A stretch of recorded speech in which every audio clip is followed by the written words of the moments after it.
Assalamu alaikum students, my name is Anand Sahir and today the topic we will gonna discuss is petroleum industry from chapter number 16, that is chemical industries. So petroleum जो word है वो Latin language से drive किया गया है, ठीक है। और पेट्रा का मतलब होता है आपके पास रॉक और ओलियम का मतलब होता है ऑयल, ठीक है। तो कंबाइन करें तो पेट्रोलियम का मतलब है आपके पास रॉक ऑयल, जिसका मतलब है कि oil is trapped between impervious rock, ठीक है।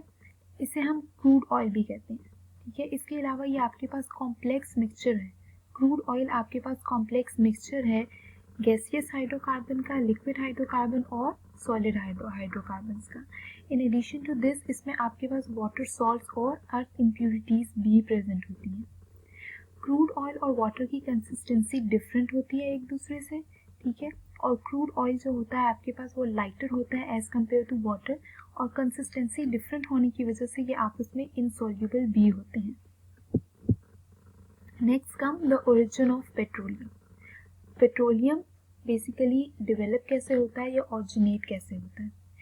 एक्चुअली जो डेड प्लांट्स, एनिमल्स या फिशेस, मैमल्स जो भी हैं, जब वो आपके पास बरिड हो जाते हैं अर्थ क्रस्ट में, ठीक है, तो under certain conditions like in the at high temperature, high pressure, in the absence of air, उनकी बैक्टीरियल डिकम्पोजिशन स्टार्ट हो जाती है, ठीक है। बैक्टीरियल डिकम्पोजिशन स्टार्ट होने के बाद आफ्टर मिलियन ऑफ ईयर्स, और you can say at least 500 million of years के बाद वो आपके पास कन्वर्ट हो जाता है एक dark brownish viscous crude oil में, ठीक है, जिसे हम पेट्रोलियम कहते हैं।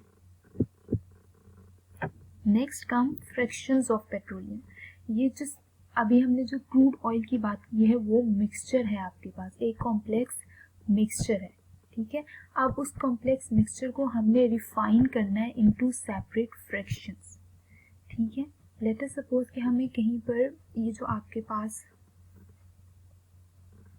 लेट अस सपोज ये आपके पास क्रूड ऑयल है, ठीक है। इसमें आपके पास हर लेंथ की चेन्स हैं, ठीक है। इसके अलावा इसमें इम्प्यूरिटीज भी हैं, ठीक है। ये आपके पास क्या है, क्रूड ऑयल है जिसमें हर लेंथ की इथेन, ब्यूटेन, डिकेन, पेंटेन सब कुछ है इसके अंदर, ठीक है। ये आपके पास क्या हो गया, क्रूड ऑयल हो गया, ठीक है। जब आपने इसको फर्दर प्रोसेस करना है तो आपने इसकी फ्रैक्शंस बना लेनी, ठीक है। फ्रैक्शंस में क्या होगा कि आपके पास एक चेन आ रही है C1 से लेकर C4 तक, ठीक है। इसमें आपके पास सिर्फ क्या होगा, इथेन होगा, मीथेन होगा, ब्यूटेन होगा, प्रोपेन, इथेन, ब्यूटेन, ठीक है। इस तरह की सिर्फ कार्बन नंबर 1 से लेकर कार्बन नंबर 4 तक आपके पास हाइड्रोकार्बन प्रेजेंट होंगे, ठीक है। और ये आपके पास फिर कहाँ पर यूज हो जाएगा, ऐसा सिलेंड्रिक गैस यूज हो जाएगा फॉर कुकिंग, ठीक है। जब आपको सिलेंड्रिक गैस चाहिए तो फिर उसके लिए आपको जो लॉन्ग हाइड्रोकार्बन चेन जैसे C10 है, C16 है, ठीक है, डीकेन है, वो आपको नहीं चाहिए, ठीक है। तो इसलिए आप इसकी एक सेपरेट फ्रैक्शन बना लेंगे, ठीक है, जो आप घरों में यूज कर सकें,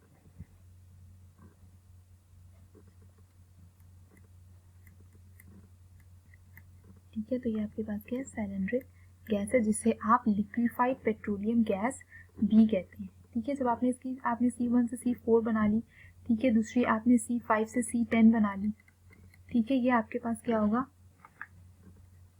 पेट्रोल होगा जो आप कार्स वगैरह में यूज कर सकते हैं, ठीक है। उसके बाद आपने एक और फ्रैक्शन बना ली, जैसे C8 से C12 बना ली, ठीक है। ये आपके पास ड्रग्स और प्लास्टिक्स और इस तरह के ऐसा केमिकल फीड स्टॉक आपके पास यूज हो सकता है, ठीक है। ड्रग्स वगैरह में आपके पास यूज हो सकता है एक्सेट्रा, ठीक है।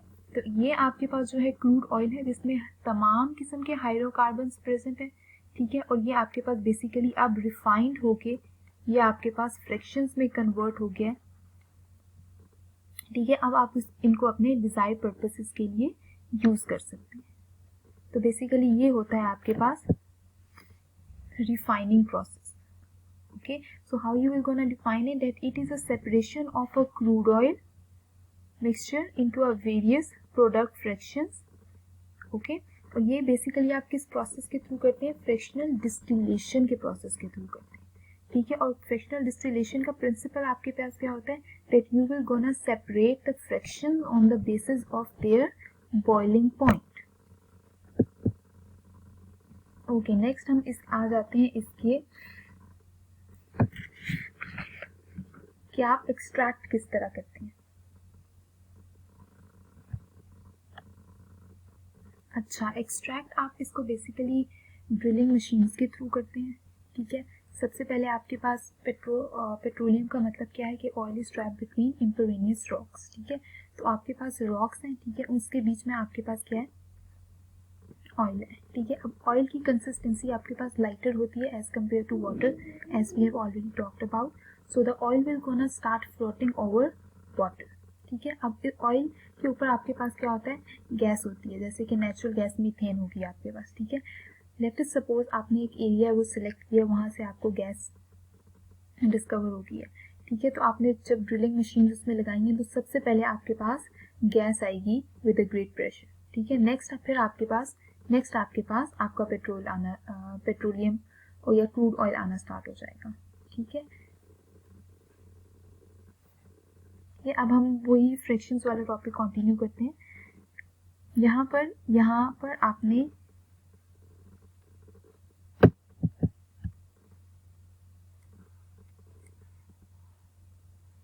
ठीक है, यहाँ पर आपके पास क्या है, क्रूड ऑयल है। ये आपके पास बेसिकली क्या है, क्रूड ऑयल है। ठीक है, और ये आपका फर्नेस है। ठीक है, लेट अस सपोज हम यहाँ पर फर्नेस का जो टेम्परेचर है वो क्या सेट करते हैं, 400 डिग्री सेंटीग्रेड।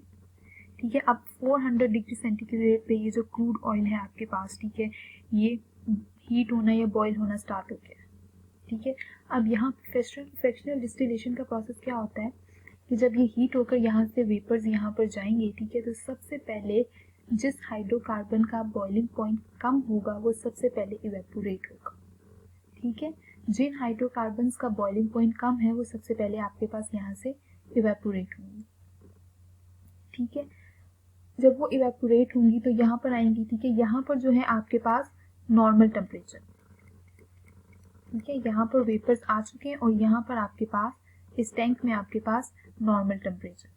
ठीक है, जब इसमें आपके पास नॉर्मल टेम्परेचर है तो जिस हाइड्रोकार्बन का बॉइलिंग पॉइंट सबसे ज़्यादा है वो सबसे पहले कंडेंस हो जाएगा। ठीक है, लेट अस सपोज आपके पास जो लुब्रिकेटिंग ऑयल्स होते हैं, ठीक है, उनका जो आपके पास टेम्परेचर होता है वो होता है जी, बॉइलिंग पॉइंट जो होता है उनका वो आपके पास 350 टू 500 डिग्री सेल्सियस तक होता है। ठीक है, तो सबसे पहले आपके पास लुब्रिकेटिंग ऑयल्स आ जाएंगे। ठीक है, उसके बाद आपके पास क्या आ जाएगा, डीजल का टेम्परेचर उससे कम होता है, जैसे कि आपके पास 270 से लेकर 340 डिग्री सेंटीग्रेड तक होगा। ठीक है, नेक्स्ट काम आपके पास आ जाता है केरोसिन, इसका आपके पास है 170 से लेकर 250 डिग्री सेंटीग्रेड तक। ठीक है,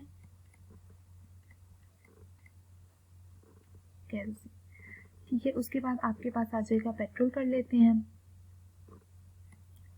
35 से लेकर 70 डिग्री सेंटीग्रेड तक आपके पास पेट्रोल आ जाएगा, ये ऑलरेडी डिस्कस। ठीक है, उसके बाद जो आपके पास सबसे कम जिस हाइड्रोकार्बन का जो टेम्परेचर होगा ना वो सबसे एंड पर डिस्टिल होगा। ठीक है, जैसे आपके पास यहाँ पर LPG है and it is liquefied petroleum gas. ठीक है, सॉरी ये पी है आपके पास। ठीक है, इसका आपके पास क्या होता है, बिलो 20 डिग्री सेंटीग्रेड। ठीक है, ये बात आपने याद रखनी है, जिसका बॉइलिंग पॉइंट सबसे कम होगा वो सबसे पहले इवेपोरेट होगा और जिसका बॉइलिंग पॉइंट सबसे ज़्यादा होगा वो सबसे पहले आपके पास क्या हो जाएगा, कंडेंस हो जाएगा। क्योंकि देखिए यहाँ पर नॉर्मल टेम्परेचर है, नॉर्मल टेम्परेचर आपके पास क्या है 20 डिग्री सेंटीग्रेड, तो उसमें तो जो आपके पास LPG होगी, लिक्विफाइड पेट्रोलियम गैस, वो तो वेपर्स में ही रहेगी। ठीक है, लेकिन जो लुब्रिकेटिंग ऑयल हैं जिनका बॉइलिंग पॉइंट, जिन्हें इवेपोरेट होने के लिए या जिनके वेपर एग्जिस्ट करते हैं 350 से 500 डिग्री सेंटीग्रेड तक, उनके वेपर्स तो एग्जिस्ट नहीं करेंगे यहाँ पर 20 या 25 डिग्री सेंटीग्रेड तक, तो वो सबसे पहले कंडेंस होकर आपके पास रिलीज आउट हो जाएंगे और आप उन्हें कलेक्ट कर सकते हैं। ठीक है, इसके अलावा आपके पास कुछ ऐसी फ्रैक्शंस हो जाएंगी, यहाँ पर आपके पास स्टिल कुछ ना कुछ रेजिड्यू रह जाएगा। ठीक है, लेट अस सपोज वो रेजिड्यू आपके पास कौन से फ्यूल ऑयल होगा, ठीक है, या आपके पास बिटुमेन हो सकता है, ठीक है, जिनका टेम्परेचर 400 डिग्री सेंटीग्रेड से भी ज़्यादा है। ठीक है, वो आपके पास एज इस पाइप से यहाँ पर आ जाएंगे। ठीक है, वो इवेपोरेट होकर उन्हें ऊपर जाने की ज़रूरत ही नहीं, क्योंकि वो बॉयल ही नहीं होंगे तो वो इवेपोरेट भी नहीं हो पाएंगे यहाँ पर। ठीक है, तो वो ऐसा रेसिड्यू आपके पास यहीं पर रह जाएंगे। बस बिटुमेन है और इसका टेम्परेचर आपके पास क्या है, 500 डिग्री सेंटीग्रेड का। ठीक है, अब ये जो आपके पास लिक्विफाइड पेट्रोलियम गैस है, ठीक है, ये आपके पास बेसिकली यहाँ पर क्यों यूज़ होती है, कुकिंग के लिए यूज़ होती है। ठीक है, उसके अलावा जो पेट्रोल है ये आपके पास एज अ फ्यूल यूज़ होता है फॉर कार्स एंड व्हीकल। ठीक है, उसके बाद आपके पास नेक्स्ट है केरोसिन। ठीक है, केरोसिन जो है ऐसा फ्यूल यूज़ होता है जेट और प्लेन्स के लिए। ठीक है, नेक्स्ट है आपके पास डीजल, जो कि ऐसा फ्यूल यूज़ होता है बसेस या ट्रक्स में। ठीक है, उसके बाद आपके पास है लुब्रिकेटिंग ऑयल, जो आपके पास यूज़ होता है for the in the wax and polishes and other engines वगैरह एट्सेट्रा। ठीक है, जो बिटुमेन होता है वो बेसिकली आपके पास यूज़ होता है for the paving of roads and making roofing material.